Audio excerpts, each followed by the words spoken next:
Hello so guys, দেখো আমাদের এই জায়গায় দেখা একটা টুনটুনি বাসা করছে।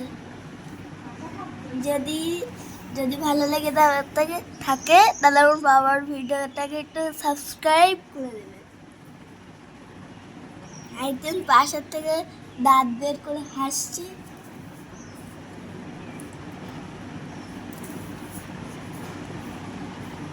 দেখুন প্রায় কিন্তু বাসাটা হয়ে গেছে।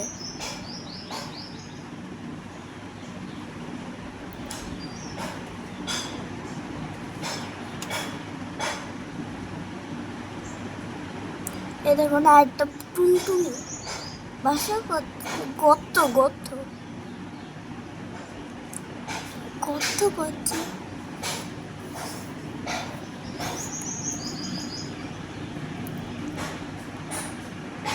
তুমি এই জায়গায় চাপ দিলে না